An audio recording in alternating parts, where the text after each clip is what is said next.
Well, hello everyone. Welcome to the World at War Comics podcast. My next special guest is Mr. Ric Offenberger, and he has a lot of titles here, man. Co-founder of First Comics News, comic book journalist, former public relations coordinator of Archie Comics, and the editor-in-chief of G-Man Comics. Ric, thank you so much for joining me today. Cannot wait to kind of dig in and talk a little comics with you. Thank you for having me on the show. It was a pleasure meeting you at WonderCon, and I'm honored to be on your show. Yeah, likewise. I mean, I had such a blast. We were talking before we hit the record button. That panel that you do on the Mighty Crusaders was absolutely phenomenal. I renewed my love for those characters, and I had to start digging back in.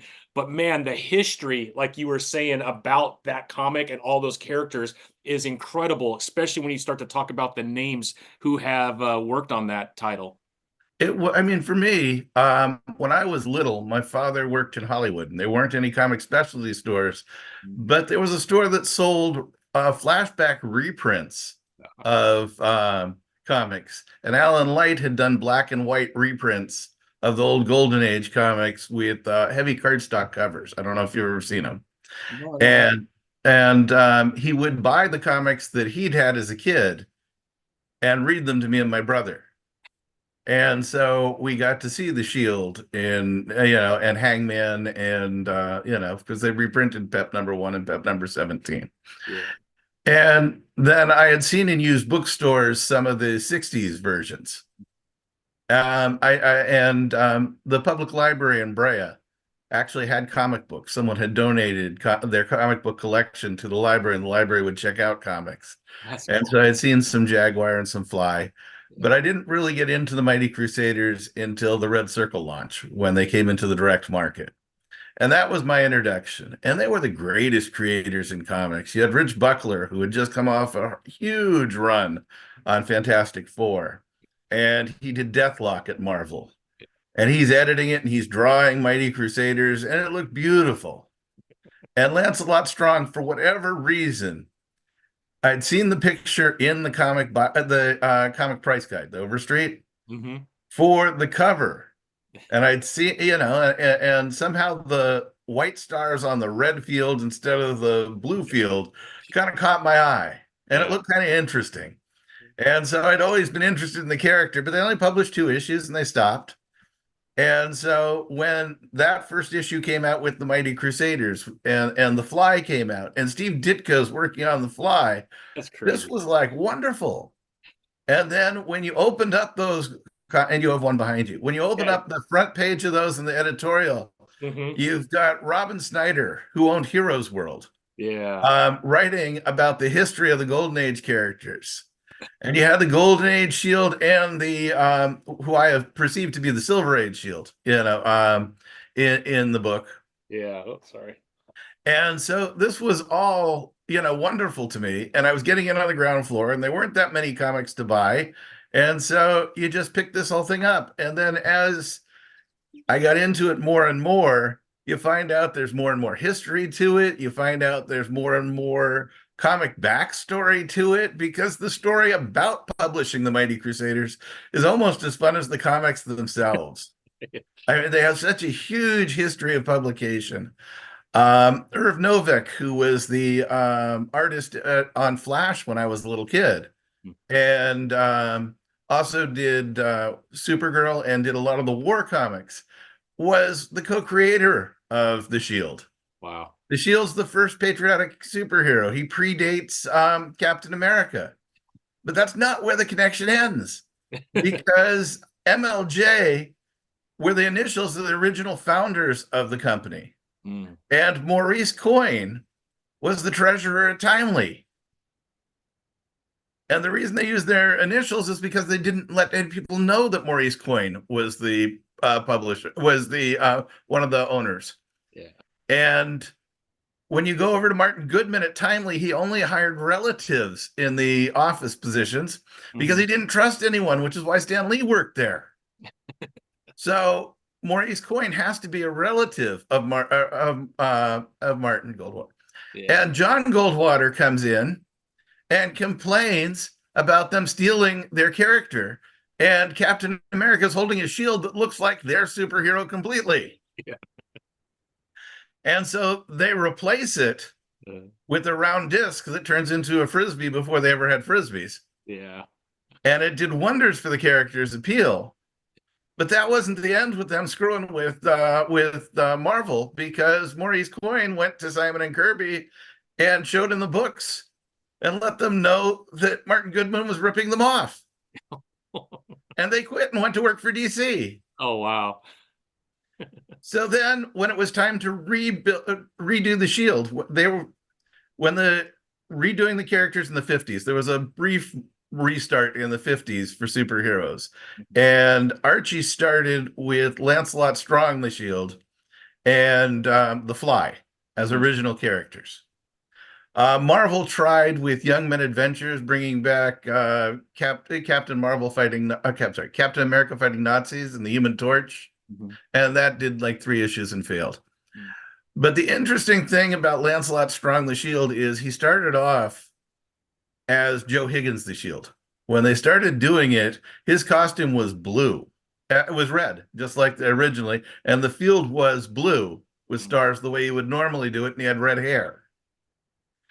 And somewhere along the line, they changed that and made him an original character and gave him the black hair and the blue suit, and then they had to make the field red because the suit was blue. Yeah.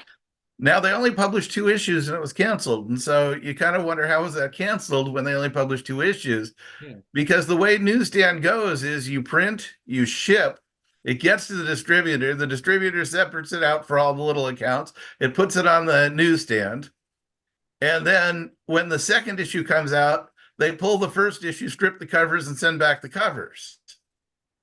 So you have to already be on like issue 4 before you find out how many covers you got back and how well you did. And you're probably on issue 5 or 6 before you get payment. Wow. But what Joe Simon didn't know was that Archie got a cease and desist from DC because Lancelot Strong was orphaned. He had superpowers. He was raised by a lonely farm couple. His suit was all blue. He had red trunks. That could be a problem. Yes, he had black hair and a spit curl. Oh, wow. And then Joe Simon's response to that was, it served Archie right for coming after us for Captain America. But the way I see it is he ripped off 2 different characters and he got in trouble both times. That's wild, man. But when Archie starts with The Fly, they kept going till 67. They never had an interruption. It wasn't like where Marvel started with the Young Men Adventures and it didn't take off and they kept going. They canceled that and then they didn't start again until 63. So you've got Archie restarting before Marvel starts, the Marvel age. You've got Archie restarting after Showcase, but before Flash 105. So they're right there at the beginning of the Silver Age with their superheroes. It wasn't that they didn't love their superheroes. It's just Archie sells so much better. Yeah, yeah. And it's hard to compete in your own company with a character that sells better and costs less to produce. Yeah, yeah. The Archie strips themselves are less detailed and they pay less for the artwork. And so not then and now and historically throughout, it's the way the system works. And so the success of Archie has been the bane of the superheroes their entire career, but this is also the only reason they're still here to bring back from time to time. Yeah, yeah. And a lot of people who look back and buy the back issues of the 60s stuff think, oh, they were just aping Marvel. They just didn't do it as well. But people don't understand because you don't look at it through historical context. If you ever saw the Batman TV show with Adam West, that was called Camp Humor. Archie was a humor publisher. They published their comics in a camp humor style before Batman 66 because they started that with their characters before that was published, and they were stopped publishing their superheroes in 67. So they were done with their scripts and publishing that particular style while the Batman series was still hot. Yeah. And they when the direct market came, And DC and Marvel agreed to be distributed on the direct market. When I was a kid, you couldn't buy comics in a comic store. Mm. You had to get them I got them at Thrifty Drug or 7-Eleven. But when they developed the direct market, Archie was one of the first publishers there with them when they launched the whole direct market. And that's when they relaunched their superheroes. They loved their superheroes, and that's when I got into them with the Red Circle line. Yeah, yeah. And that line continued to work well while they, because for people who don't know, the direct market is basically print to order. Mm. So all the retailers across the country put in their orders, and then they print the comics to meet the order, and the retailers have to buy them. So the publisher has to be paid. Yeah. On the newsstand, it doesn't work that way. On the newsstand, the publisher prints what they think they're going to sell. The newsstand distributor just sends them out into the stores. Sometimes stores get one copy, sometimes stores get 3 copies, sometimes stores get 5 copies, depending on how many the publisher sends. Mm-hmm.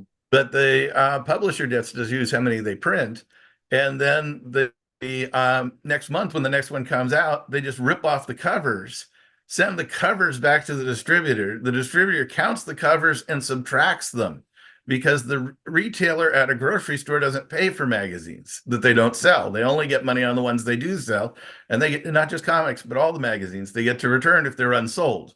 Yeah. So then the publisher has to just assume that the distributor is telling them the truth, and this is how many that were sold, this is how many were returned, and this is what you made. And so they're 6 months in before they know if their thing is a hit or not. Wow. You So know, much. and so if they're publishing a comic that's a loser, they've lost a little bit of money before it gets there. Wow. So the direct market was a huge boon for comics, and with the Red Circle launch, they were doing well with sales. They were doing horrible with editorial, getting the book published on time. Mm. Yeah, man. And when they took it in-house and they got rid of all the superhero comic people and started publishing it with their own people, they also put it on the newsstand, and that's what killed that whole run. Yeah. They changed the name mid-run to Archie Adventure. Oh, okay. You'll Yeah. see that on the last issues of the Mighty Crusaders. Yeah. And that's when they got the returns on that. That was the end of the series. Wow. But they wanted the greater push because they'd signed a deal with Remco Toys to get the toys out into the mass market. Yeah. And they wanted the comics to be in the mass market to support the toys. And I don't know if that was part of their agreement or not. Yeah. I wonder how many titles the value today is where it is today, because so many of those covers were ripped off back in the day.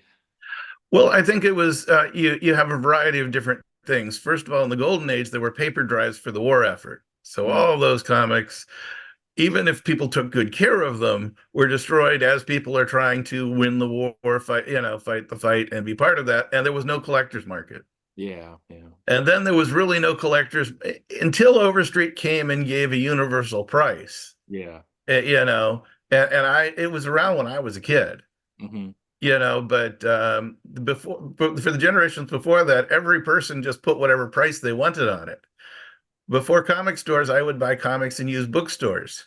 Mm. And they would take a pencil on the first page and just write whatever price they thought it was worth. And they had no idea what anyone else would pay for it. Yeah. Because there was no internet, there was no price guide, there was no anything. And Chuck Brzezinski had a mail order service that I used. It was called Chuck Brzezinski before it was called Mile High Comics, and I would mail to him to get his list to get back issues. And I think I had to send him a quarter. It might have been 50 cents for his catalog. And then with your first purchase, he refunded that, but he didn't want to send you the catalog if you weren't going to buy. Yeah, that makes sense. But these characters then came back at DC as part of the Impact line. It turns out when Alan Moore was originally wrote The Watchmen, the first group of characters he used in it were the Archie characters. Really? And that was the first draft before he, and then when DC bought the Charlton characters, he was going to use the Charlton characters.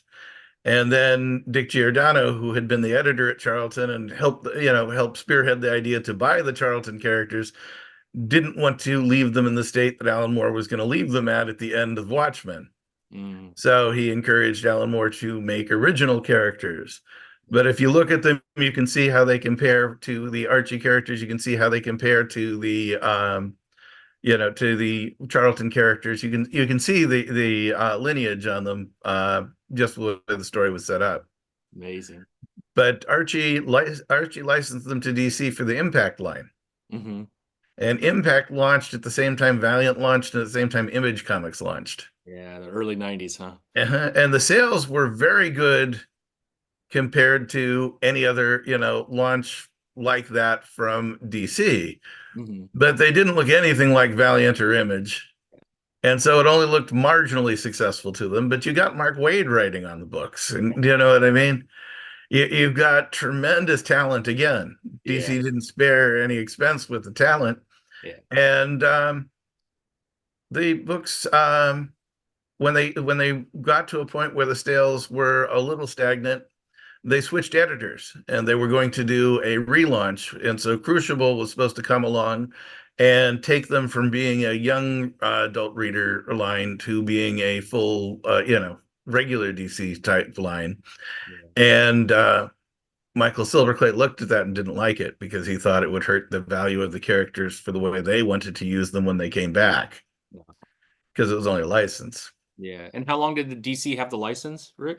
About 18 months Oh, for the because I think maybe 2 years. yeah, yeah. Because you have yeah, about 2 years.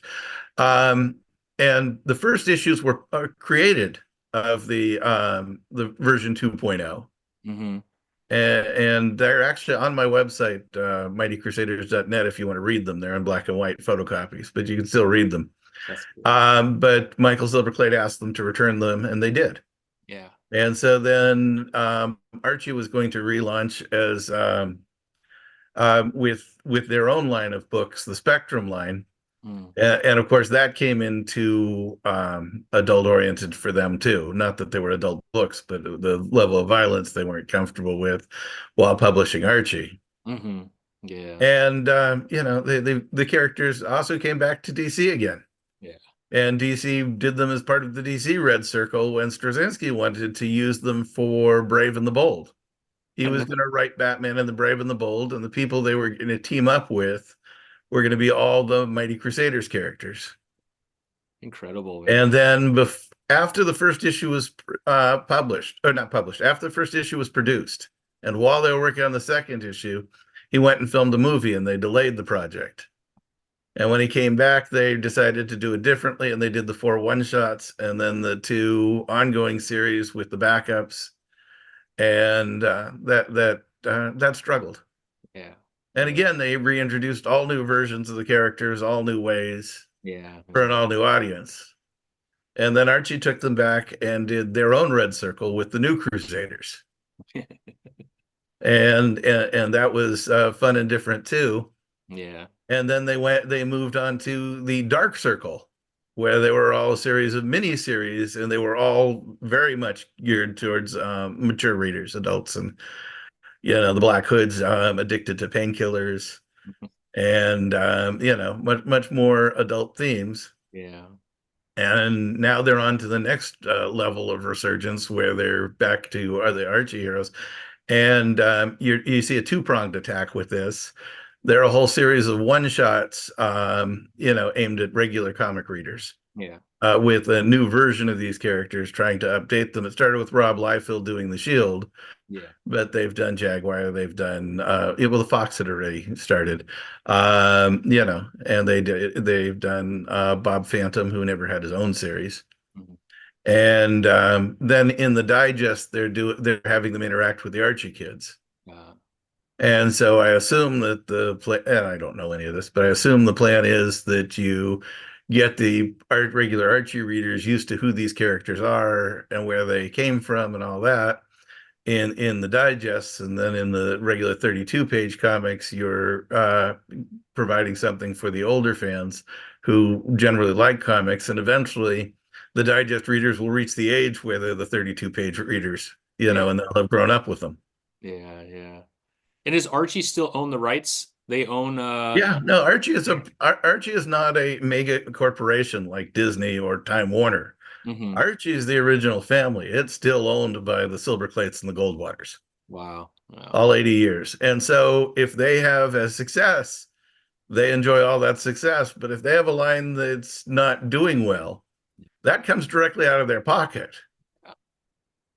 And I think that sometimes readers don't understand when they say, "Oh, we'd like to see them publish this for a year and build an audience," like they did with, whatever book eventually picked up an audience. Yeah. Like at Marvel, they published X-Men with reprints for a whole long time Mm. before they had the new X-Men that took off. And certainly Daredevil wasn't doing the numbers it was doing after Frank Miller, before Frank Miller. Yeah. And so they say, they point to these things and say, "Oh, we should let it run and build an audience." But if you're losing money, that's a lot of run, Yeah. to support a hobby. And they're actually running a business, not supporting a hobby. Right. Yeah. Yeah. What a But I wonderful think that industry. the other problem becomes that every version is someone's favorite. And so if you have 3 million Mighty Crusaders fans, Yeah. well, not all 3 million of them like each version. Some Yeah. people only like the campy version. Some people only like the impact version.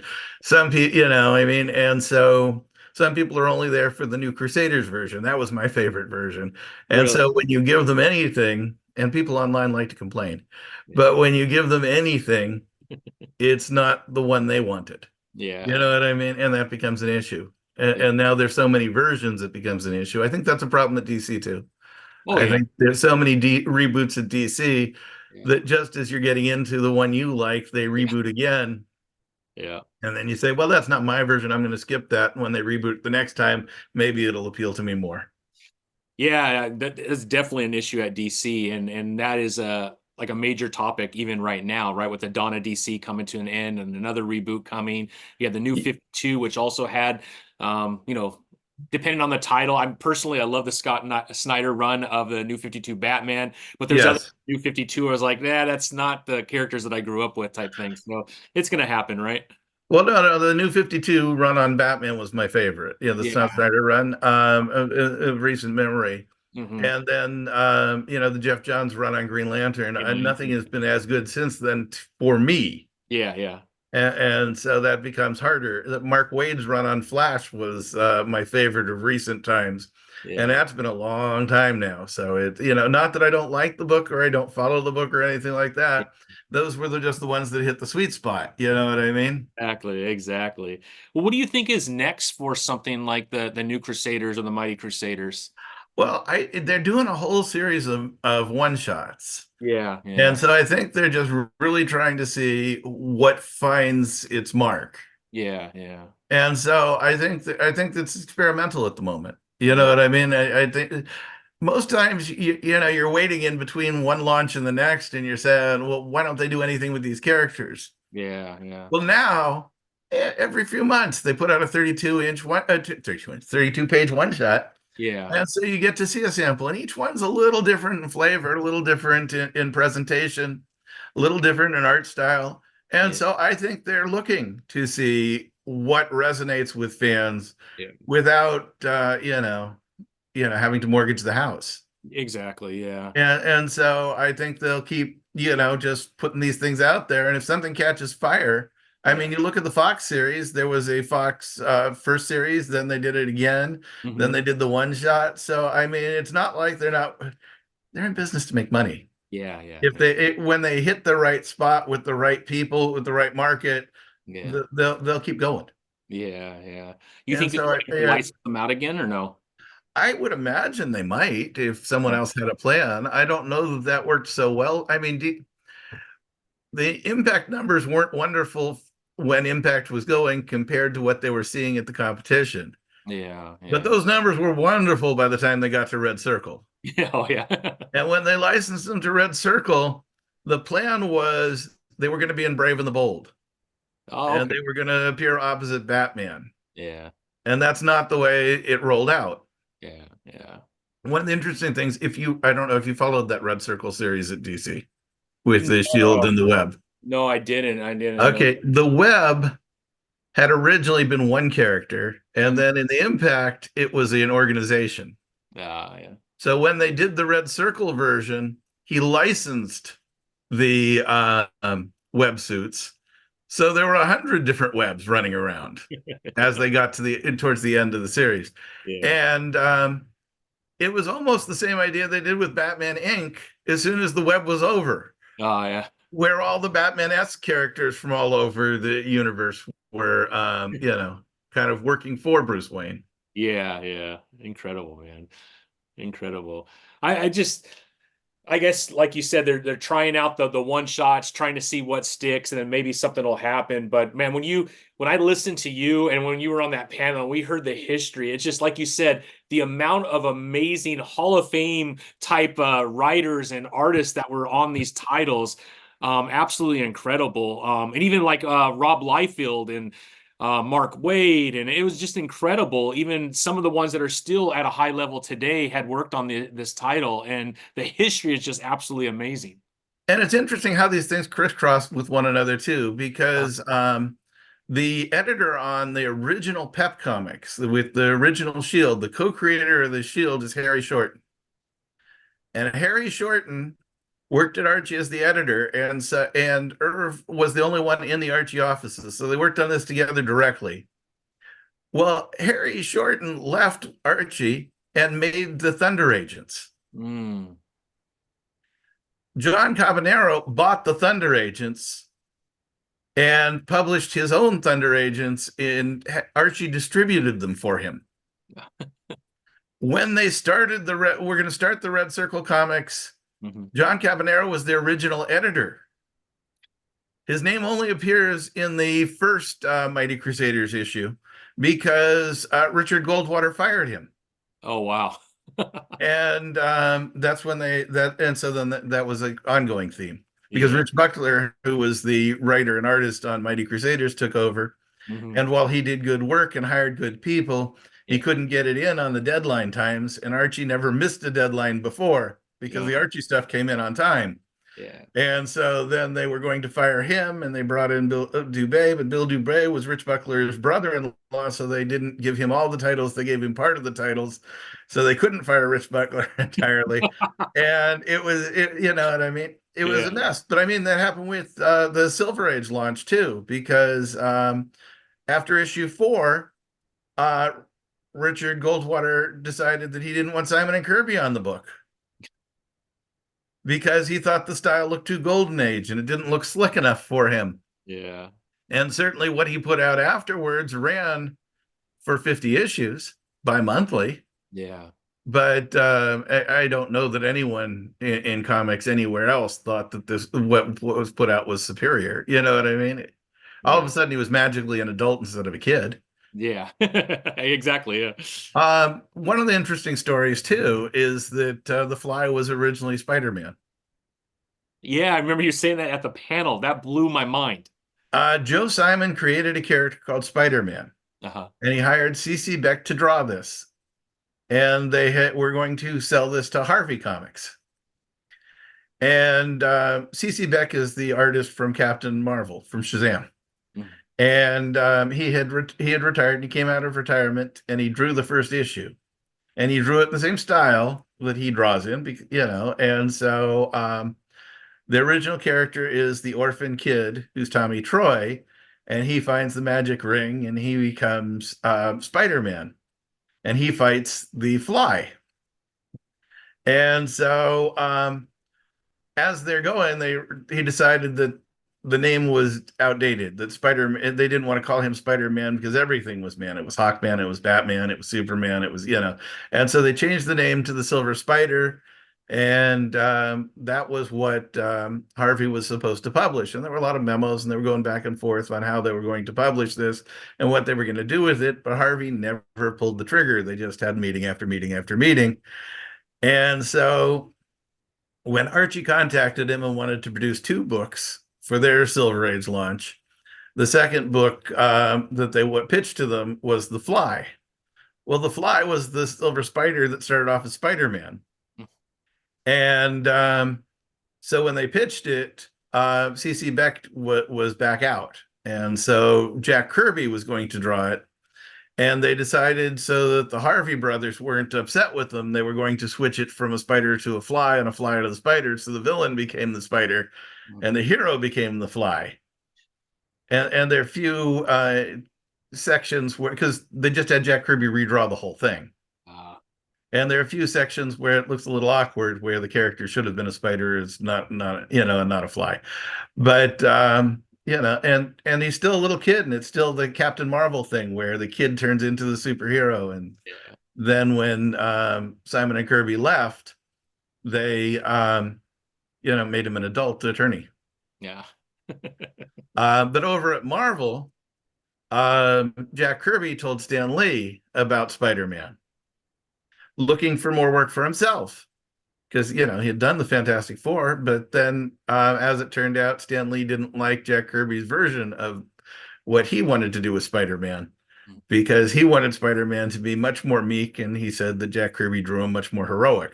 yeah, And so Steve Ditko came along and did this.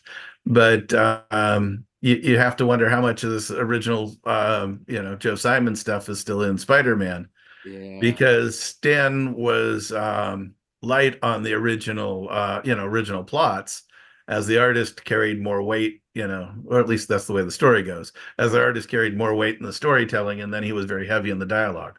yeah. Incredible.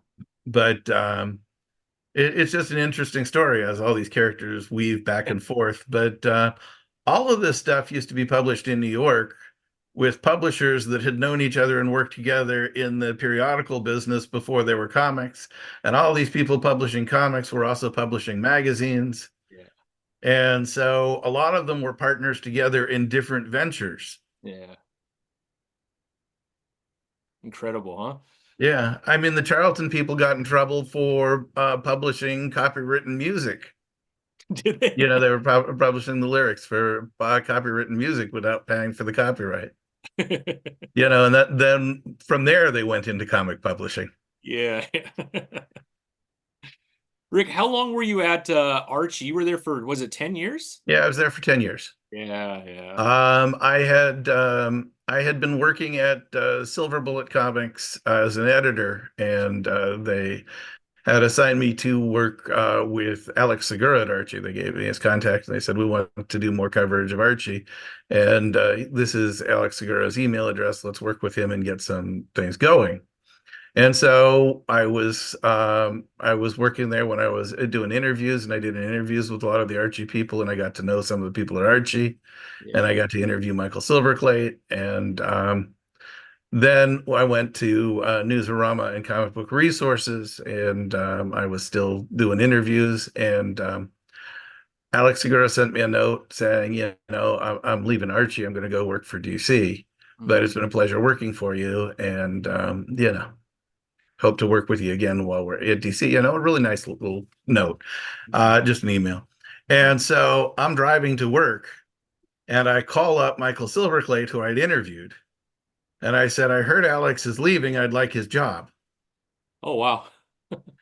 And so on my drive to work, I interviewed with him, and I talked about what I could do and what I couldn't do for them. And they told me what they were looking for and what they weren't looking for. Yeah. And so they hired me Oh, that's on my awesome. drive to work. And so I was there for 10 years doing public relations. Yeah. And then I was working on the website a little, and I was doing some of the stuff shop and all sorts of different things. And I was doing their presentation in San Diego. Hmm. Initially, it was just me and Fred, who was the vice president in charge of circulation. And then eventually they got a booth, and everything got bigger. Yeah. But I was doing the Mighty Crusaders panel and the Archie panel at San Diego and at WonderCon. Hmm. And when I was working for Archie, and since I've not been working for Archie, I've continued to do the Mighty Crusaders panel at San Diego and WonderCon whenever they have room for me. That's so cool, man. So you're still in contact with all the family at Archie? With many of them, Yeah. not the same. Right, exactly. You Yeah. know what I mean? But I good feelings. Yeah. At First Comics News, we cover everything Archie does. Yeah. I love the people at Archie. I Yeah. love the product they put out. I love the Mighty Crusaders. Yeah. Yeah. Steve Butler, who's doing a lot of really good stuff over at Archie. He and I are in contact much more frequently. Mike Pellerito and I are in contact more frequently than many. Um, and Steve Butler did some covers for me when I was started publishing my own comics. Yeah. And so for the first for the first 7 Kickstarters, he did a cover for all of our comics. That's so cool, man. Small world, right? Yeah, and I had become a Steve Butler fan when he was on The Badger with Mike Barron, who's also a friend, Yeah. and that was, his big break in comics. Yeah. That's so cool. And then when I got to know him, he was working on Sonic, and then we worked together a lot when he did the revamp on Betty and Veronica. Mm. I don't know if you remember that, but Oh it was yeah. a big deal in the news, and so there was a lot of media coverage of that. And so I spent a decent amount of time talking with him, and doing things with him over that, and friendship sparked that. And Yeah. we've been friends ever since. That's so cool. Well, maybe we could kind of talk about G-Man Comics, if that's okay. Can you kind of Oh talk yeah, about a little bit about G-Man and how people could find those comics? Because there is all kinds of, like, it's a lot. Like when I was digging into it, I'm like, man, you guys put out some amazing titles. Can you kind of walk us through how that started and where you are sure. today? Oh yeah, yeah. The deal is that there are a lot of people on the internet who like to make mock covers of comic books. Yeah. And so I was one of those people. I was working with an artist, Mitch Kwok, and he was drawing Mighty Crusader covers for me, and I was putting out blurbs as if we were going to publish the comics, but that was all fictitious. Ah, And that was in the Shield G-Man Club, which yeah. is a Facebook group. Yeah. And then while I'm doing this, Eric Bennett says to me, he says, you should meet Gilbert Monsanto. He does an arena on Facebook where he draws your character, and then people vote to see if your Yeah. character beats the other character, and you're electioneering the whole time. And That's then the winner gets a mock cover, with their character, or if multiple characters win, with those characters on the cover. And so you get another mock cover there. And so that was fun to do too. And Jim Burrows came along and said, we could actually publish a comic. And I didn't think we could. And then Gilbert said to me, we could publish a comic. And again, I didn't think so. And then with Jim, we published a handbook, old, DC style Who's Who, or a Marvel Universe handbook, yeah. with some original characters that we had and some original characters that other people in the group had had. Hmm. And so that was just a one-off. Yeah. But because we published it in Shield G-Man Club Facebook group, Yeah. we called it G-Man Comics. The name wasn't intended to stick. The name was just, a representative of where we put that first thing, and then we were done. Yeah. But then Gilbert said, no, we could really make a comic. And I said, I worked at Archie. I don't think that our little group could make a comic. Yeah. And Jim said, well, I could do production. And Eric said, I can letter the book. And, we all three kind of edited the book. And my proofreader at Archie, I had my own proofreader. It wasn't an Archie proofreader, but I had my own proofreader when I was at Archie, Chris Squires, and he came with us too. And he still does our proofreading to this day. Oh, that's so cool. And I met him when they were doing the Archie trade paperback, and for The Fly, Hmm. and they needed a good scan of issue 2 because what they had wasn't good enough. Hmm. And 2 people on my message board for the Mighty Crusaders volunteered copies, and both of them sent in copies so that Archie could scan copies from their books to put into the trade paperback, depending on which pages looked better, from which of the 2 issues. So, he's been with me for a while too. Yeah. But we put together that first issue of Simon and Kirby the Agent. Yeah. And part of it's kind of a Mission Impossible style story where Simon and Kirby picks out different people to be in the team for different missions. Just, if you ever watch the old Peter Graves Mission Impossible, it all starts off with him going through the photos of which agents he wants. Yeah. And like 90% of them are the same agents from last episode. And then there are a few new faces they throw in. Yeah. And then next season, when they get rid of some of the people who wanted to raise or went on to do something else, it's no big deal because he's just picking out different people. And then Exactly. when they do them in reruns, you don't realize that the cast is changing season to season, and you just assume the cast is changing episode to episode. But I mean, that was the same idea, is that Right. he would pick different characters for different missions, and every character was on the team. Yeah. And so, but one of the things that I did with this is it took me 30 years from the time I created these characters to the time I actually published them. And so, I wanted other people to have that experience too. So we have a pledge level on the Kickstarter where your character can join the team. And so we draw your character into the team. That's cool.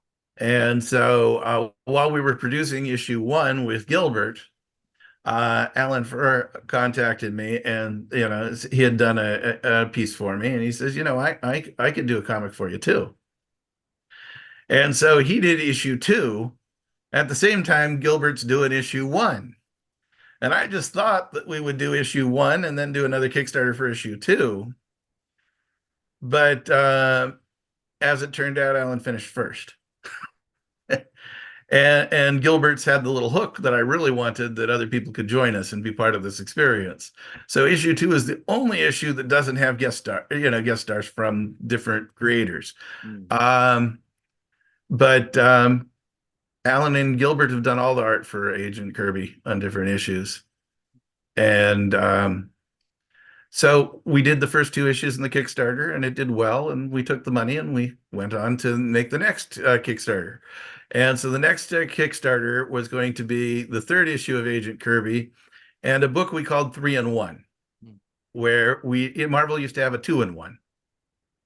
Well, 3-in-1 was me, Jim, and Eric each doing a separate story. And so Gilbert illustrated a story for each of us in that book. And so we did 3-in-1. And then along the way, we had some more anthology stories we wanted to put together, and it didn't match up where they were actually 3 stories for the anthology. So we didn't want to call that 3-in-1 if you didn't get 3. So that was G-Men United. And Eric has done Tyrannus, which is a god of thunder, but it's the Celtic god of thunder. And so he taps into that mythology. And so it's similar to Thor in that it's the god of thunder, but a very different mythology, a very different presentation, a very different story. And then Jim had been doing role-playing games forever. And he developed a whole role-playing universe. And so in Invictus, we're looking at his character that's a black woman who's the analog for the Max Fletcher Superman, with that level of power and those kind of restrictions, And so we've been going along with that. And then the character, when I was a retailer, I had one of the artists in my shop who was, a customer. He was 17 years old at the time, drawing 1 page at a time as we were putting together a comic that I was thinking I would eventually publish, and we would put it in people's hold section. Anyone who had a hold section got a page as it was completed, and they could staple it together and have their own comic. That's actually a brilliant idea. And so, well, as a comic retailer, I was doing major conventions, but I was also doing weekend conventions, little ones in hotels and things like that. So I was looking at the minimum print, and I don't remember at this point, it's been 30 years, what the minimum was. But I'm thinking it was 1,000. You know what I mean? It might have been a little more, a little less. Units. And I was thinking, well, I don't really have to sell 1,000 units because I'm going to be the one printing them. My break even is lower. I don't have to sell out. And I'm thinking, well, how many can I sell at my store and I can sign them here in the store. And then how many can I sell at the different conventions I go to with different people there? And I was thinking we would publish this comic. And then I got divorced. And so then it's, I just had the photocopies. But 30 years later, we sent them to a professional colorist and a professional letterer, and we did a 30th anniversary remastered edition. Oh, wow. And then since then, we've been publishing links as an ongoing. Yeah. So, I mean, the character has claws on his arm, and so people think of Wolverine and think but it's actually more Batman and Robin dynamic. There are a couple, so I guess it's a little bit more like Catman and Kitten. Yeah. But Catman and Kitten's a little problematic because she was his niece, and then somehow she's magically aged, and then she becomes his wife. Yeah, I don't know about that one. Which happens in some places. Yeah, yeah, for sure. But that wasn't the dynamic I was going with. Yeah. And since we're working in a shared universe, the story is that the character he was shot and she was kidnapped, and then my character Sergeant Flag had to come and rescue her. And after being kidnapped and him being shot, they decided they were going to be superheroes and take to the streets and protect the people who couldn't protect themselves. And we put her, and she's a kindergarten teacher, so it makes it kind of interesting there too. Yeah, yeah, that is so cool. And then Sergeant Flag is my counter character to Simon and Kirby, the agent. The agent is Simon and Kirby, and you see where the name comes from, obviously. And it's a very much a Silver Age, Bronze Age dynamic to Captain America, where he's the leader of the team and he puts the team together, and well, I also love 90s comics. And Sergeant Flag is Rob McFarlane. Rob McFarlane? Yes. Which tells you exactly, just as the other name tells you, it tells you exactly who the character is. Yeah. And he has that 90s aesthetic where, if the Punisher was out there shooting everyone and admitted he enjoyed himself doing this instead of I'm miserable about it, you'd have more of a similarity. That's so cool. To a certain similarity, it's the Wile E. Coyote cartoon, where he's blowing everything up everywhere, and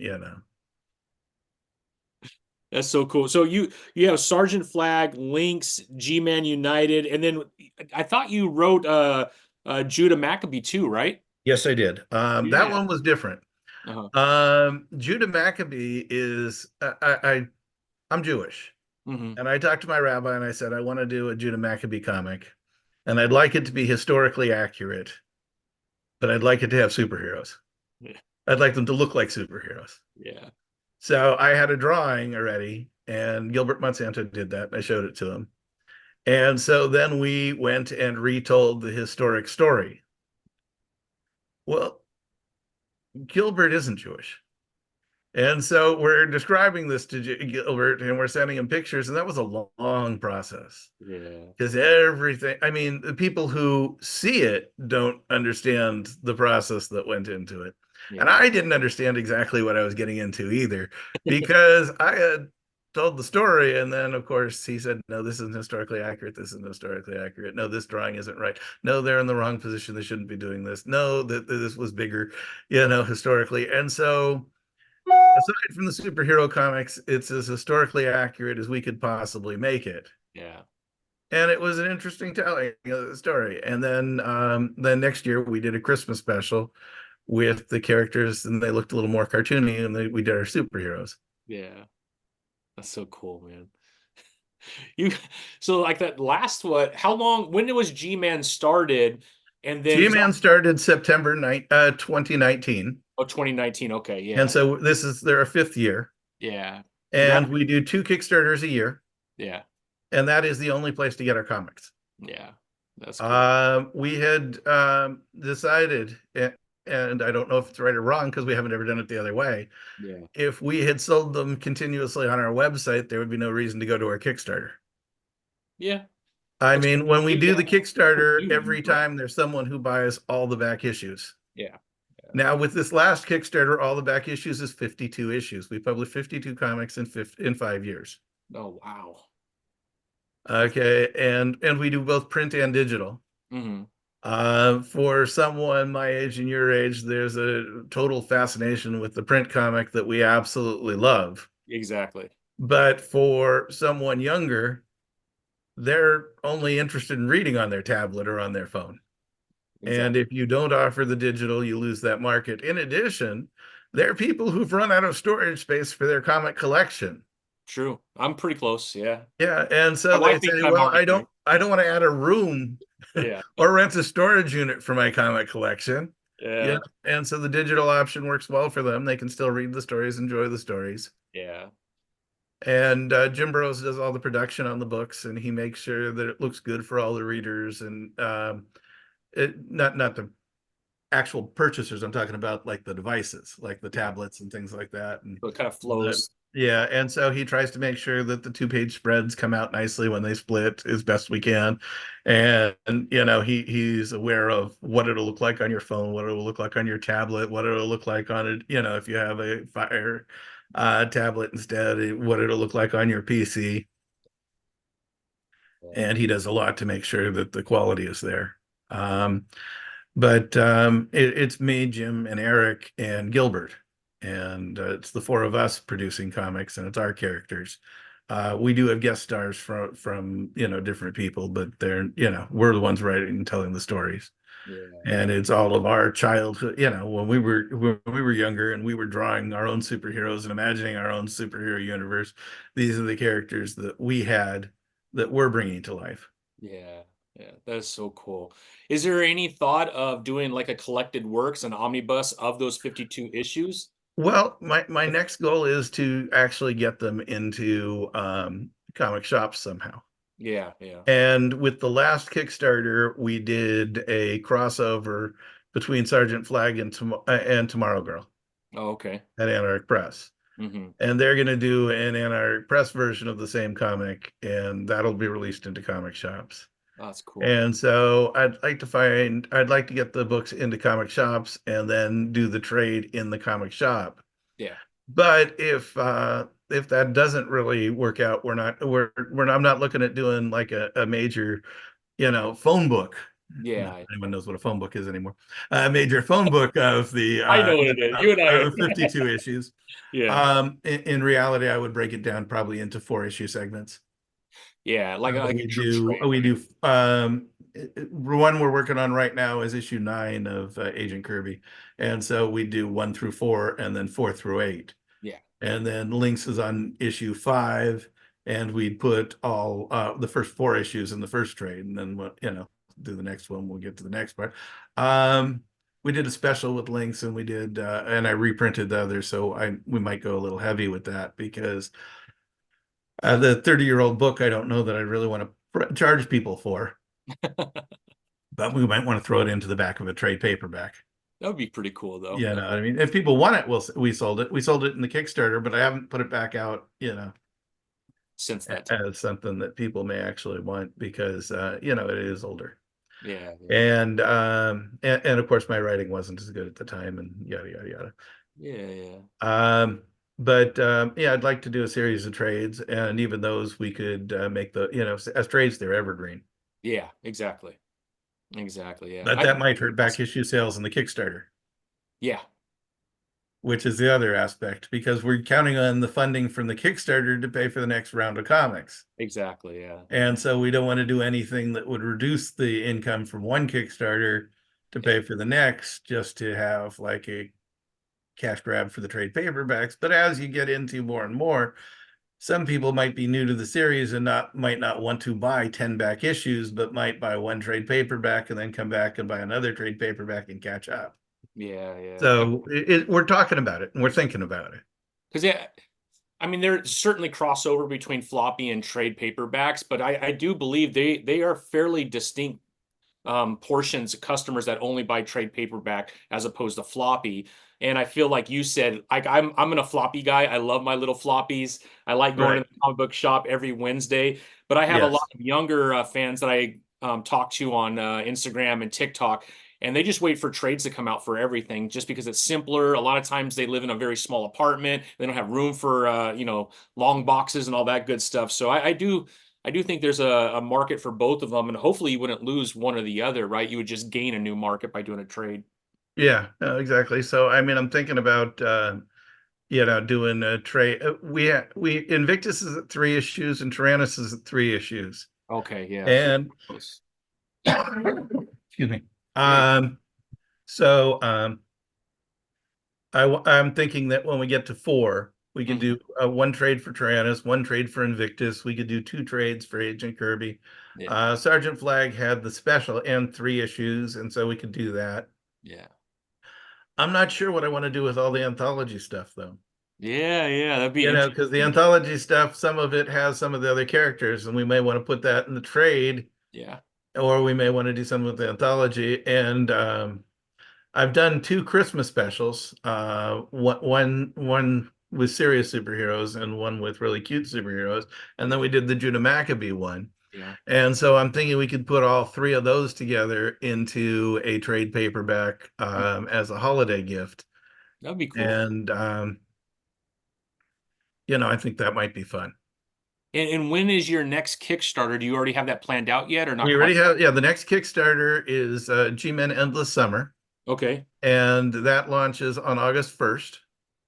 And the people are hard at work on that one now. We started as soon as we were done. We like to be done with the comics before the Kickstarter launches. Yeah, that makes sense. Yeah. That way, the people who are getting the comics don't have to wait forever to get the comics. Yeah, yeah. We still with the printing process we go through and the distribution, we print with Kablam. Yeah. So we turn all the files over to Kablam.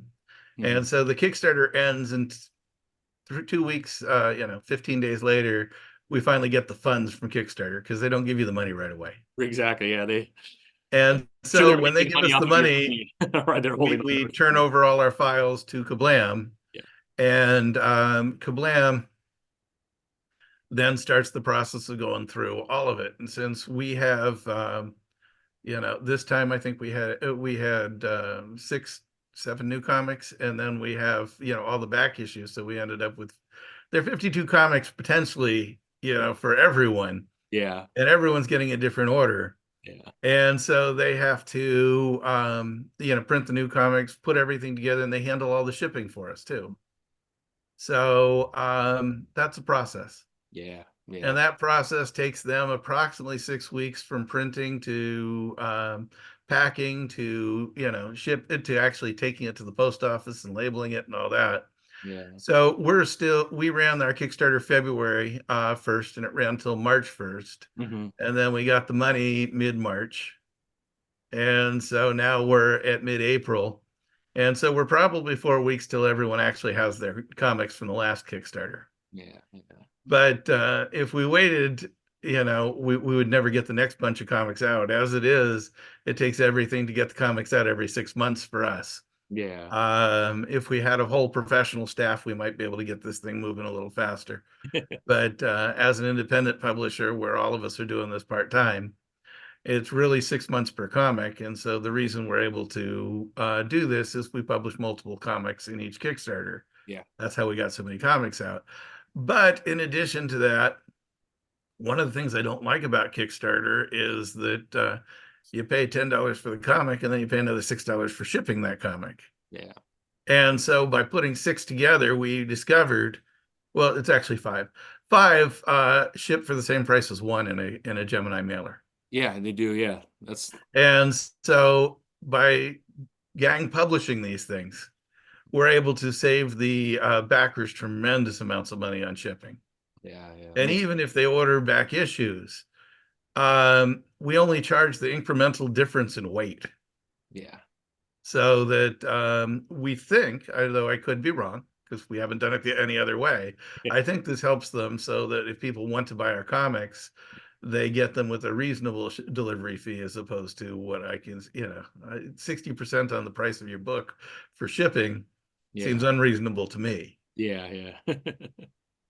That's so cool, man. But I worked in comic journalism forever, for Yeah. 30 years. And so one of the joys has been to get the people that I know and like and have dealt with over and over again, year after year, to do covers for us. Yeah. And so we have a whole array of covers Yeah. from people who mean something to me. Yeah.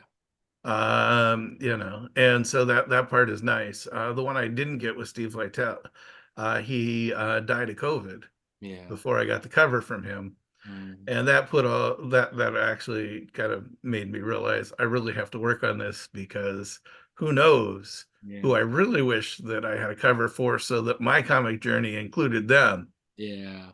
you know, while they're still here, because he was young Yeah. I know. or So, youngish, you know what I mean? He was, yeah, absolutely. Yeah. and certainly not, and you wouldn't have expected it. Yeah. And so all the people who've done covers for me have meant something to me personally.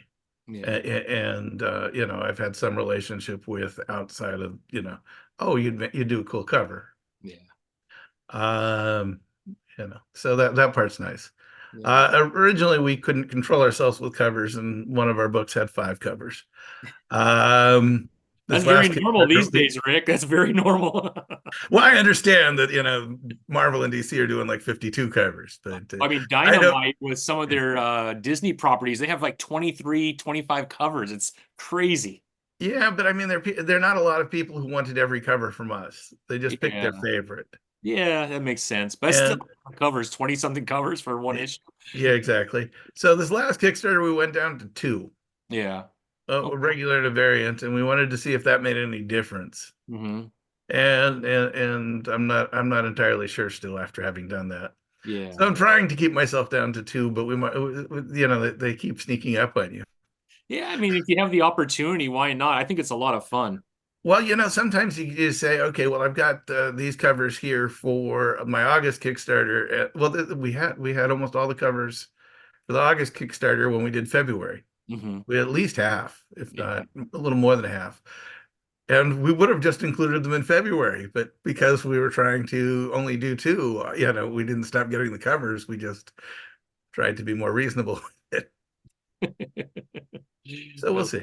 Yeah, yeah. No, that's awesome. I mean, to one extent, we've been publishing comics for 5 years. Yeah. For another extent, each Kickstarter is an opportunity to go out of business.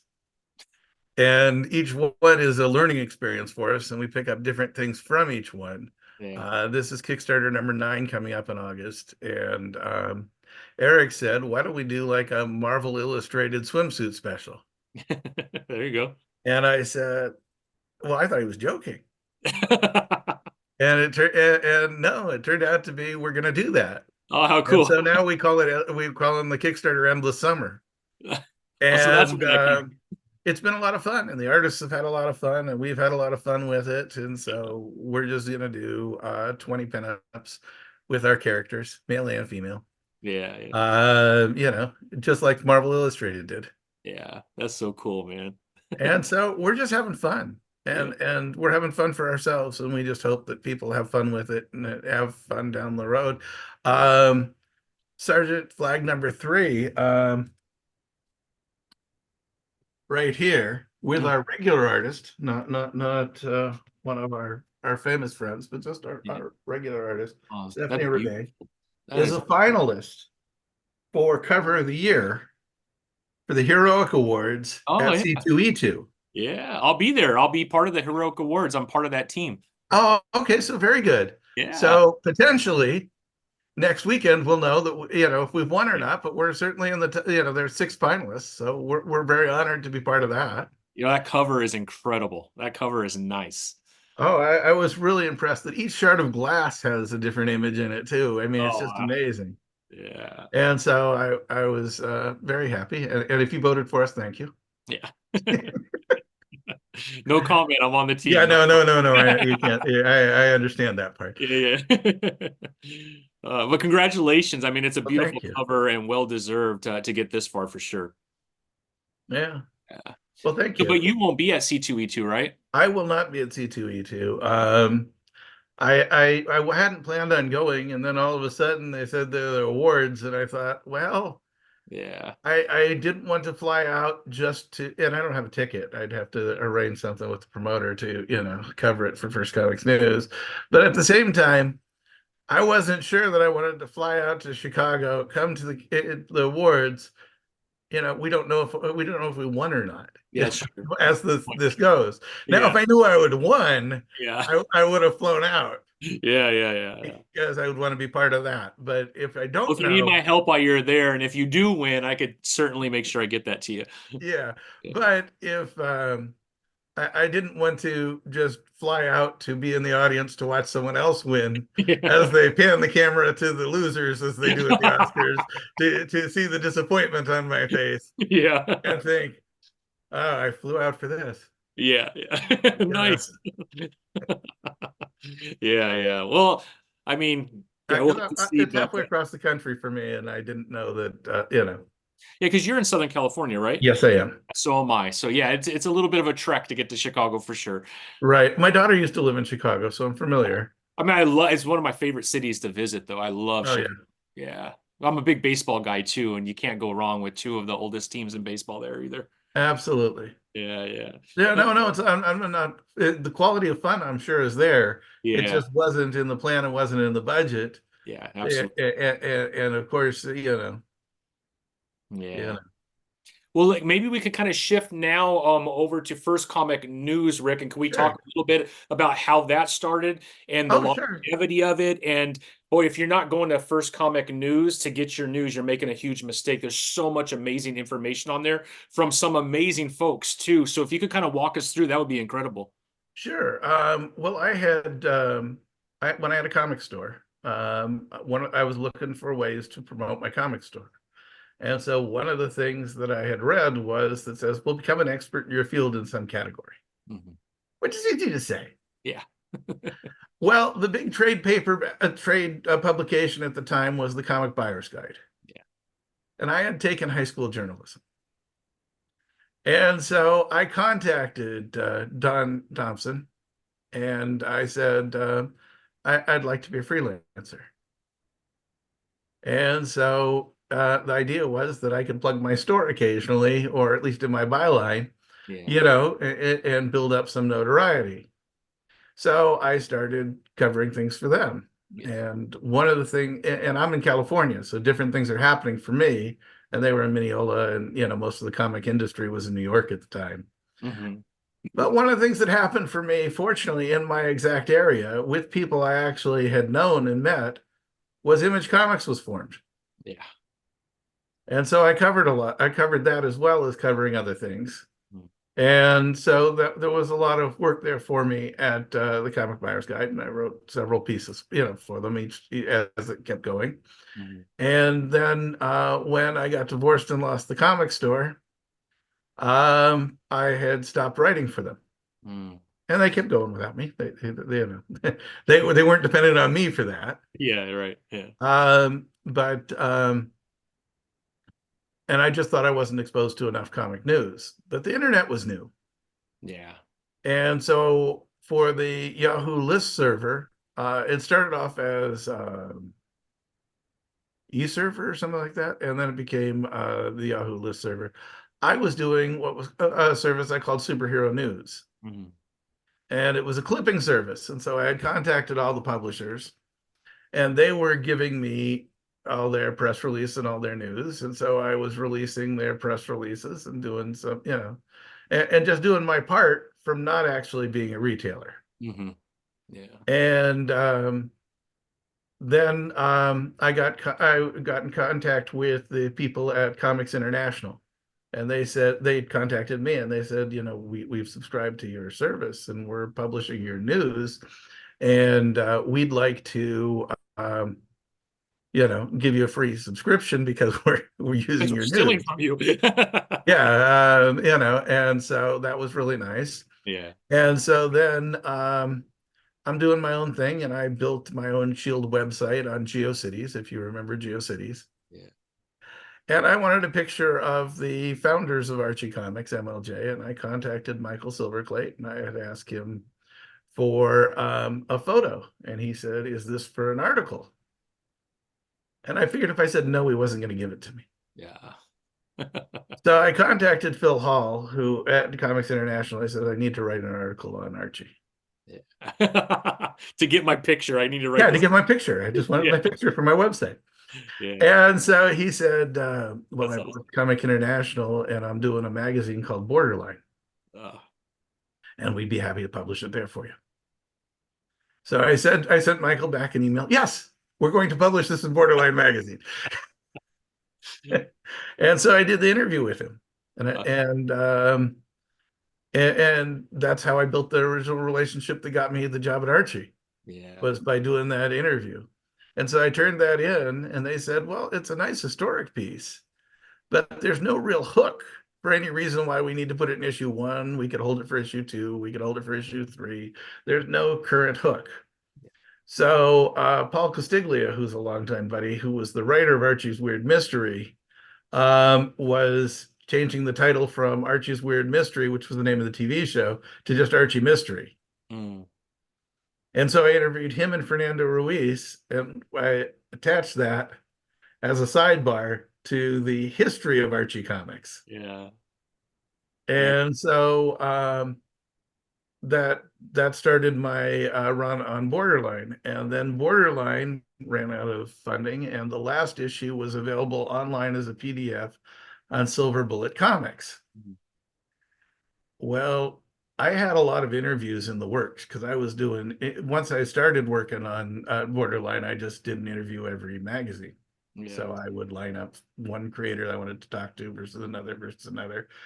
And so I was interviewing different creators.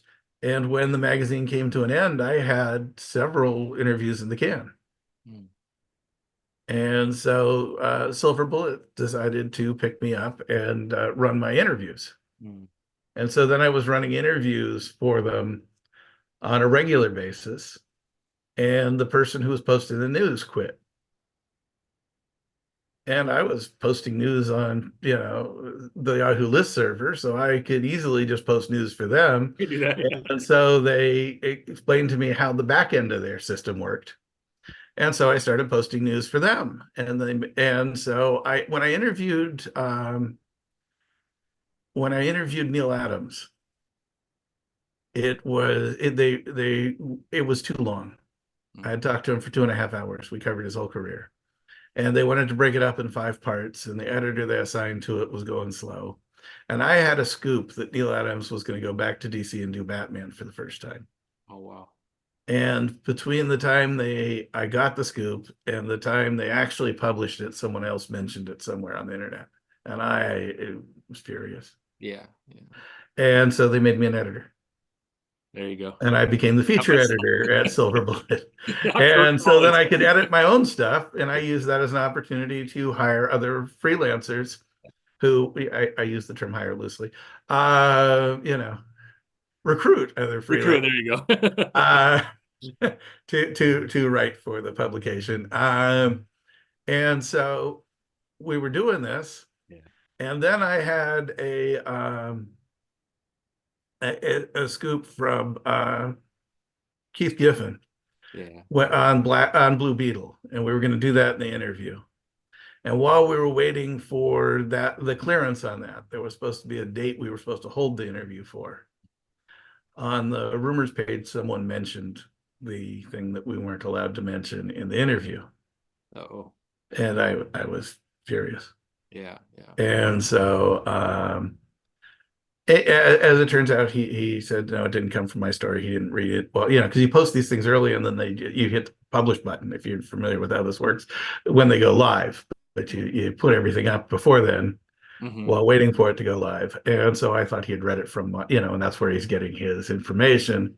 Yeah. And so I had continued to edit, but I wouldn't write at Silver Bullet. And so then I started writing for Newsarama and Comic Book Resources. Well, while I'm doing all this, the editor over at the Pulse quit. And the Pulse was a big deal at the time. And so I put together an entire business plan on how I was going to run the Pulse. And I presented that, and we started talking about that because I thought I'd just take over the whole thing and I'd do it my way. Yeah. we couldn't come to terms at the end. Mm. And I understand, you know what I mean? It only works, you know, the whole thing is difficult. And so I thought, well, I have the whole business plan. I've already set it up with all these people to work with me. And they were some of the people were people who were disgruntled at Silver Bullet after I had left and after they had left. And so they just joined me again, and we did First Comics News. And First Comics News is just a continuation of the list service from Yahoo. You know what I mean? And so we just continued to flow the news into First Comics News, mixed in with the interviews that I did, and reviews other people did, and interviews other people did. And we have about 45 people who all contribute. Yeah. And they all contribute on an irregular basis. Yeah. So some of them are regular. Some people, you know, every Wednesday, you know, this is out. Every Thursday, this is out. Every Saturday, this is out. And that's who those people are. And some people send me 6 game reviews in one day, and 2 months later, 6 more. You know what I mean? Or whatever, you know, and some of the people are real comfortable with the back end operation, and they just go and, you know, do their own stuff. And so, you know, I just come to the website, and all of a sudden there's all this stuff here that, you know, other people have put up, and it's kind of interesting. And other people, you know, send me the stuff in the email. And so then I have to put it together for them Yeah. because they're not tech savvy on the other end. Right. And we get both. Yeah. And so between the time at Yahoo and today, it's been 25 years. This October will be 26 years Wow. for First Comics News, although it hasn't been, you know, as a website the whole time. Yeah. Yeah. Part of the, you know, and so, but, you know, I count the time as the Yahoo list server because I was still doing it, and it was still Sure. the same thing, and it just made a transition onto the internet. And as it turns out, there is no Yahoo list server for comic news anymore anyway. Exactly. I mean, That's they great. phased that out too. Again, it wasn't, you know, just because I left, that wasn't why they did it, but Yeah. That's they did amazing longevity, though. I mean, incredible, and congratulations. 25 years is, yeah, that's incredible. that. I mean, these days you can't find anybody sticking to one thing for very long. So I think that's absolutely fantastic. Well, no, I stick to everything. Yeah. You know, I was at Archie until they decided they needed to take the work in-house, and Yeah. someone who was working remotely wasn't the direction they wanted to go. But I mean, I've been married for 30 years. I've been doing the website for 25 years. I mean, you know, you know, and these are my characters I've had forever that we're publishing. That's so cool. So, you know, I keep sticking with it, and eventually you figure you find like-minded people who enjoy what you do, and the Absolutely. people who don't really, you know, that's okay too. You know, not everything's for everyone. Exactly. Yeah. And so I write, when I write, no matter what I'm doing, when I'm doing an interview, I ask questions about what interests me. And actually, the less I know about the project and the person, the more interesting I find the interview, because as I'm finding out the answers and I'm asking the questions, I figure that's the same for the reader. And so I can really put myself in that experience if I know nothing.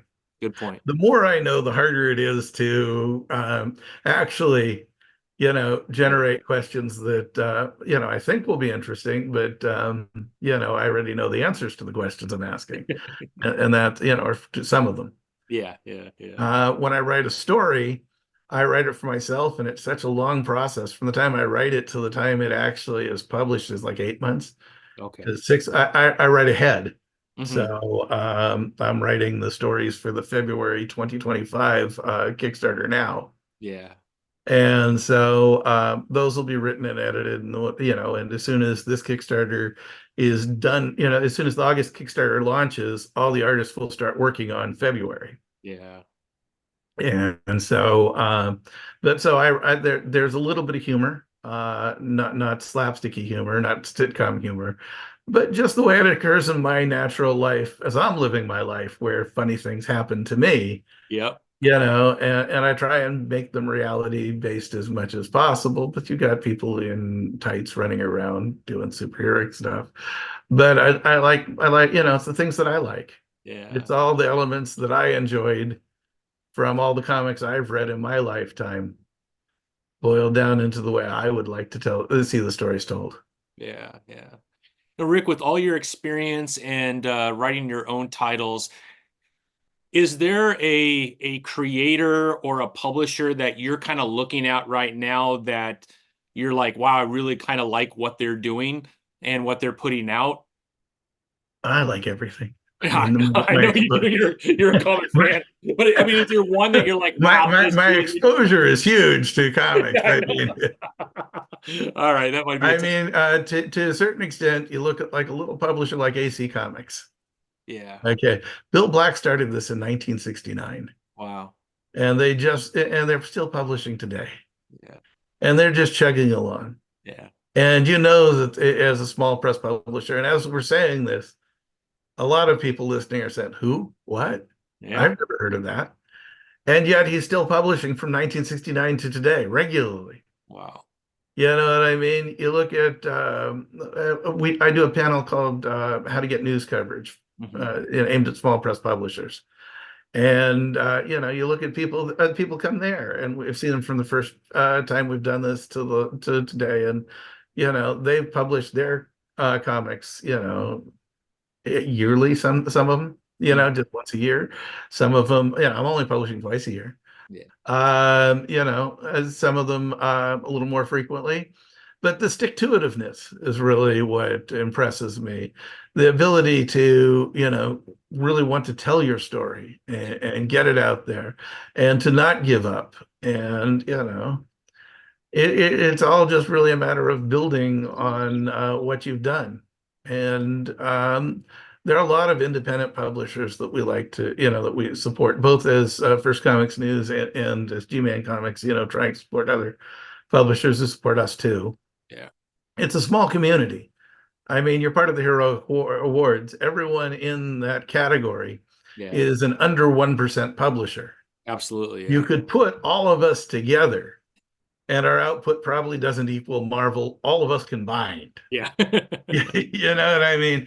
Yeah. And so it's not like we're really competing with one another. Right. Yeah. No, You very know good. what I mean? Because the audience is so broad Yeah. and our slice is so small that we're just trying. I mean, you look at what they're doing with Chaos Comics. With Uh, who? Chaos Comics. Oh, Chaos. Yeah. Yeah. I mean, you look at what one of those Kickstarters does, It's and incredible. it's just amazing. Yeah. Yeah.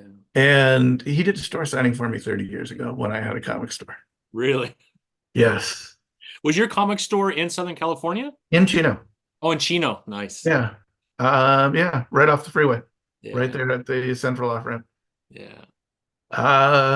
But you look how long he's been doing this since Evil Ernie, Wow. and you look at a Kickstarter that does $250,000, $500,000, It's crazy. and he's built his audience. Yeah. Holly Golightly and Jim Ballant. You look what they've done with Tara. I mean, Holly worked at Archie. She's Archie now again too. Wow. She did Sabrina, and I always thought it was interesting that they had a witch writing Sabrina. Yeah. And so and he did Catwoman, Yeah. and then they went and did their own thing. Yeah. And I knew them before they started Tarot, and to watch them do this every other month for all these years and maintain their audience. Yeah. You know what I mean? Look how many mainstream comics didn't maintain their audience. Yeah. Yeah. I mean, at one point, Firestorm was a big deal. Yeah. Really DC's version of Spider-Man, Hmm. when they started it. Yeah. And that it can't maintain a monthly title. Yeah.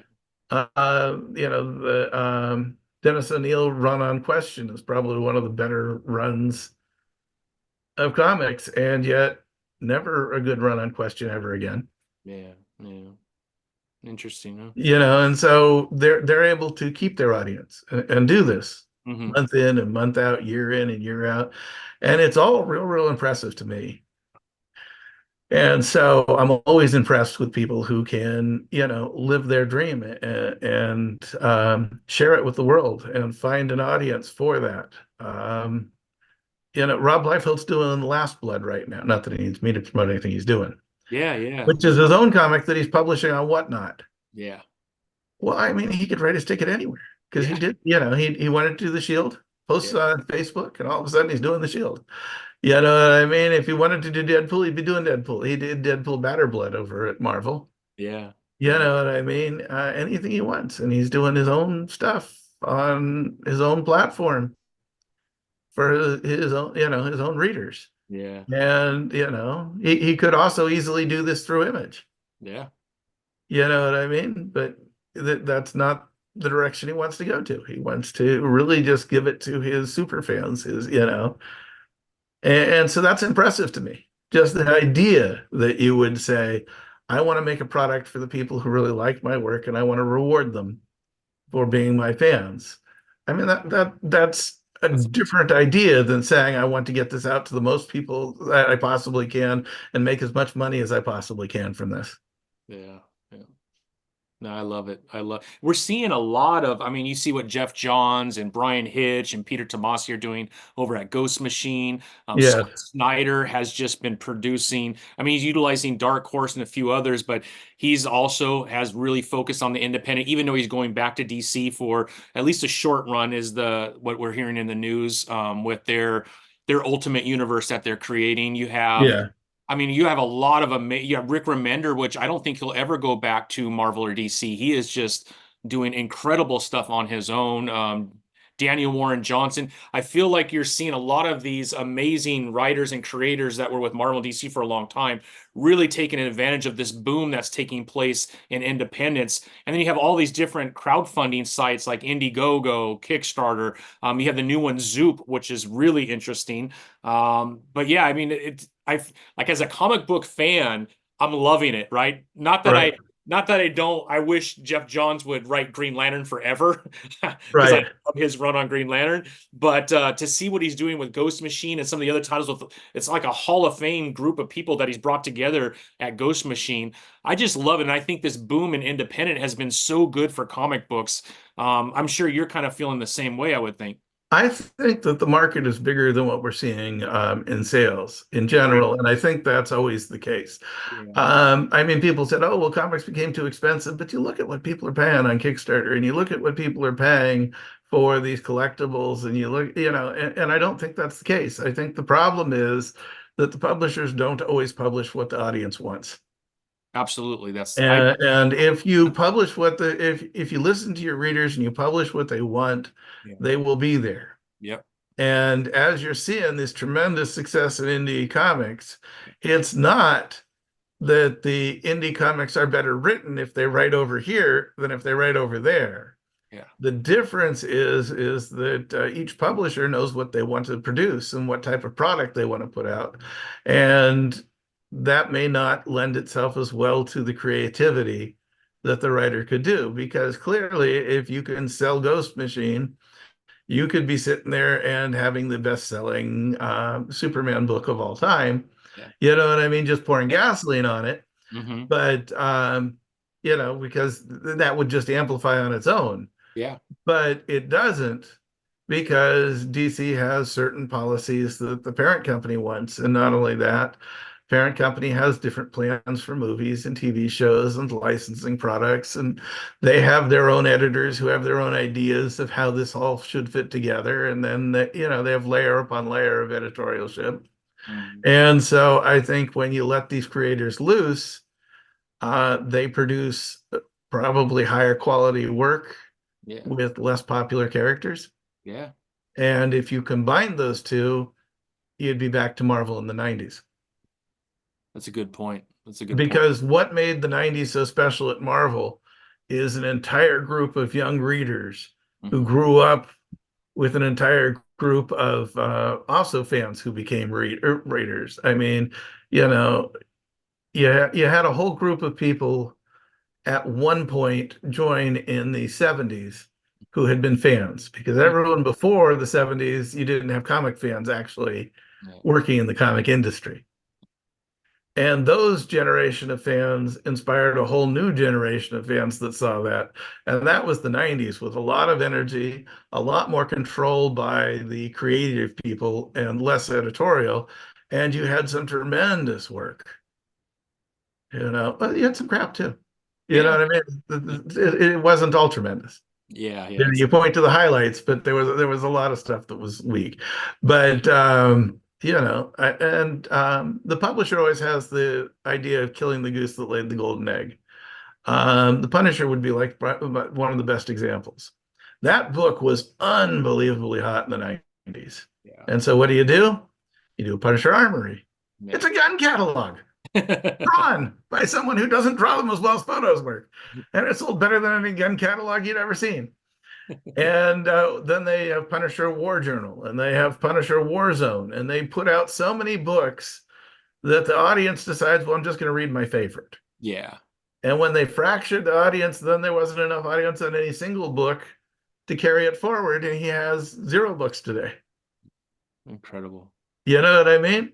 But the way you build the run, is month after month after month after month. And when business is good, enjoy the money. Don't think you need, it could be twice as good if we had twice as many, but you don't get twice as good as twice as many.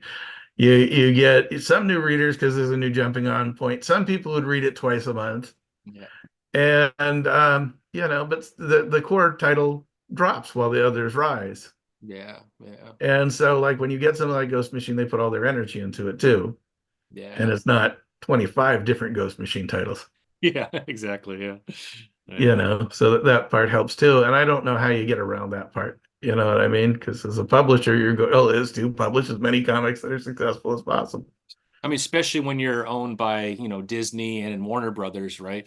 I think that probably adds a little bit more pressure on them squeezing as much as they can out of something that's been somewhat successful. And like you said, well, maybe we need 3 titles of this because that one title is selling so well. And also, the comic fans are harder to deal with. Yeah. In Well, general, social because media gives them all a platform to tell everybody what they're feeling, right? right. Well, I mean, the thing is that the comic characters that everyone loves Hmm. are 60 to 80 years old. Yeah. And they were created in a different world than we live in now. Yeah.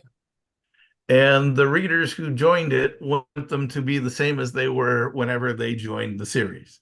If you started reading comics in the 90s, you'd like them all to look like 90s comics. If you joined in the 80s, you want them all to look like the 80s comics. If you joined in 2000, that's the year you'd like the comics to look like. And so as they update and modernize and things like that, the new audience doesn't appreciate the changes. Yeah. And the publisher says, well, if we don't try new things, Yeah. we won't get new readers. And as they try new things, it irritates the old readers. And so that puts them in a quandary too. It does. Um, It does. I mean, yeah. I go into my comic shop, Rick, and everyone's my age. Once in a while, we'll see someone in their, mid-20s or something like that.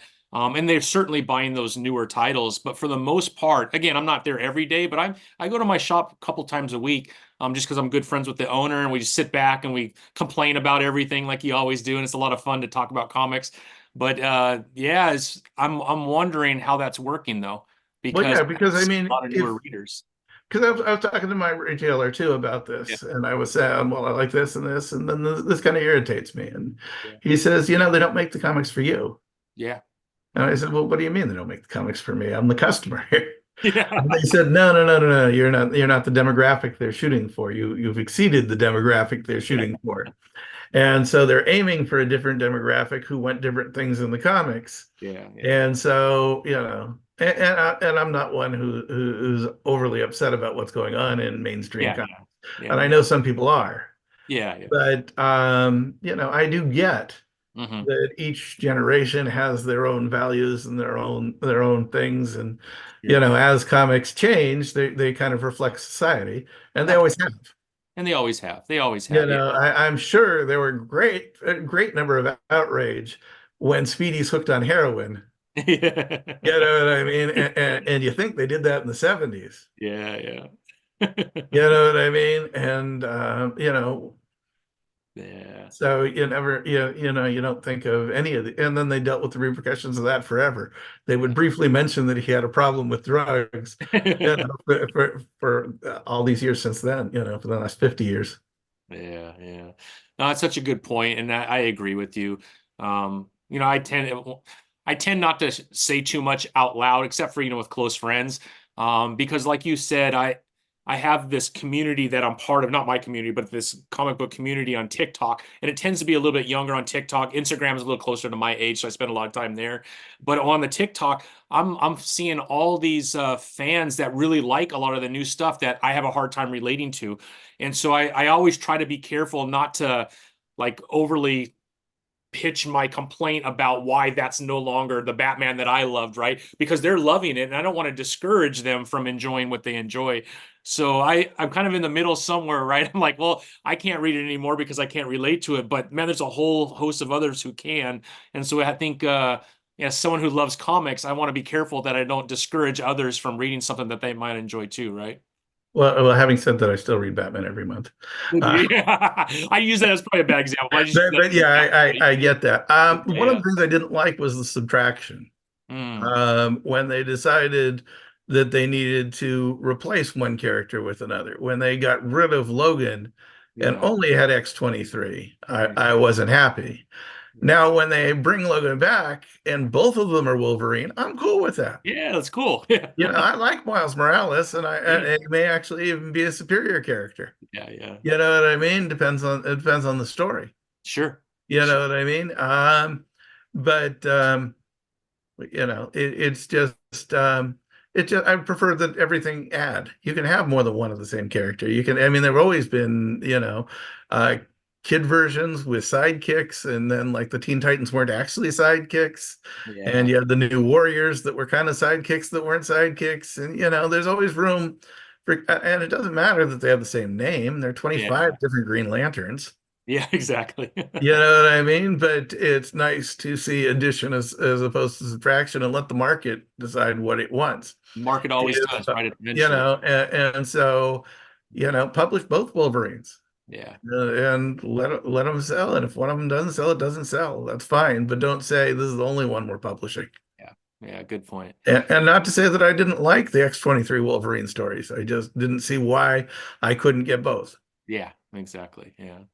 I mean, when I grew up, in the late 80s, early 90s, how many Spider-Man titles were at the same time, right? Peter Parker, the Web of Spider-Man came out, obviously ASM. There was kind of five, I, six titles. I think there were four main titles, so that they were weekly. Yeah, And yeah, then you had the team up title. yeah, exactly. There was And same Spider-Man to thing go with around. Superman. Yeah, You had four Superman titles, and they used to put numbers in the corners yeah, so that you could follow the story from story to story. And then of course there was World Finest, but I think they suspended it while they were doing the four. yeah, yeah, Um, but they're I don't mind them producing more, and I don't mind things being different. And you know what I mean? I yeah, just like what I like. And if I don't like it, I don't buy it. exactly. I'm not one who has to buy the character because I bought it for 20 years Yeah, yeah, and buy the next issue if I'm not enjoying it. yeah, And so I think that that's the case too. And if they're doing well, I mean, there are more comics I don't read than I read just by basics of physics. yeah. You know what I mean? Right, right. And so I only select the ones that I do enjoy. Exactly. Yeah, yeah. Makes a lot of sense. Makes a lot of sense. Uh, you know. Yeah. I love it, Rick, man. Sheesh, man. Yeah, you're like a walking encyclopedia, my friend. Well, thank you. Yeah, I could I could listen to you tell stories all day about comic book history. It's incredible. And how can people like so let's talk about how people could follow you specifically, Rick. So obviously we have First Comic News. They could go to firstcomicnews.com. With an S, First Comics News. First Comics News, yep. Yeah, and then there's G-Man Comics, and G-Man Comics is G-Man, Hmm. because G-Man is the slang term for federal agent. Yeah, And all FBI. the characters in my universe work for the FBI or a different government agency. So it's G-Man-Comics. Yeah. But I bought the website G-Man Comics where it's all mushed together too, and it just forwards. Oh, okay. Very good. That's enough. You'll stay And there. I'm on Facebook regularly, Yeah. and you can find me on just Rick Offenberger. Um, I, I I not on the other social media as much. I have an Instagram, I have a Twitter, and but you kind of have to pick and choose. Yeah.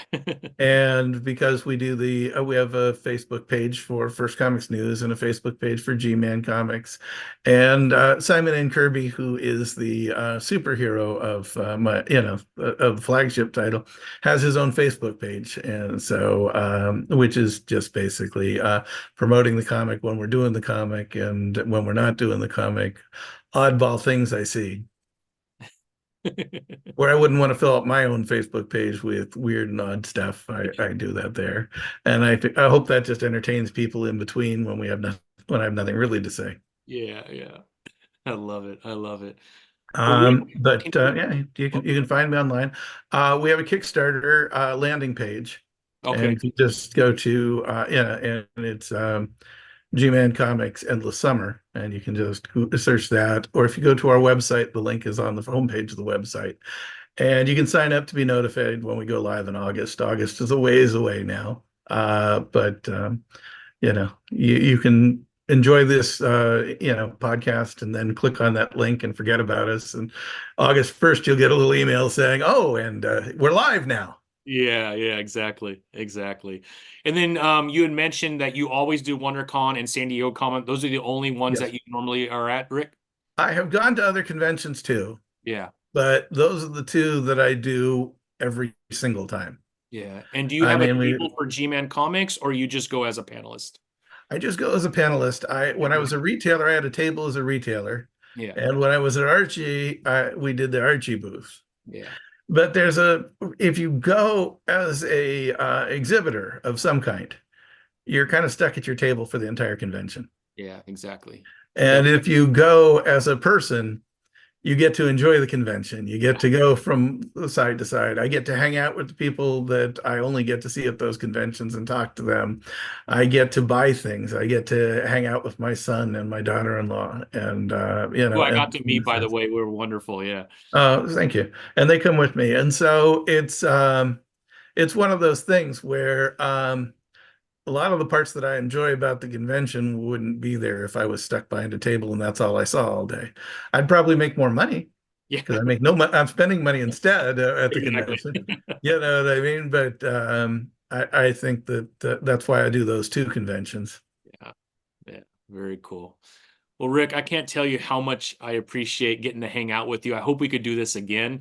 Oh, Especially as absolutely. we get closer to August, I would love to have you get back on Oh, and sounds good. yeah, I would love to talk G-Man Endless Summer with you, and then Absolutely. obviously that would be a lot. And we'll have all the art done by that point too, so we can share some of the art with your viewers too. That would be beautiful, my friend. That would be beautiful. All I had right. Well, thank you. a pleasure meeting you at WonderCon. I'll be at San Diego, so I hope we could I'll both. see you at San Diego. Yeah, Definitely. and I assume you'll have one or two panels like you always do. You probably Yes. don't know yet, but you'll be on a couple panels as you always are, right? We've already submitted, Okay. so we're in the process of waiting to hear back. Typically we hear back in May. Okay. So then we kind of figure out what we're going to do from then. Because as soon as you have the panel, then it's a matter of contacting all the people you want on your panel and trying to fill it out and figure out what you're going to do because you don't know who else is going. Yeah. Yeah. Good point. Good point. Yeah. Well, I mean, I look forward to seeing you there, Rick. And again, thank you so much for hanging out with me on Absolutely. a Saturday morning. I really appreciate that. I think I can nerd out with you all day just talking comic books, but Absolutely. really appreciate it, my friend. And Well, thank you. you have a Thank you good for having me. absolutely anytime, Rick, anytime. All right, my friend. Appreciate it. Thank you. Bye-bye.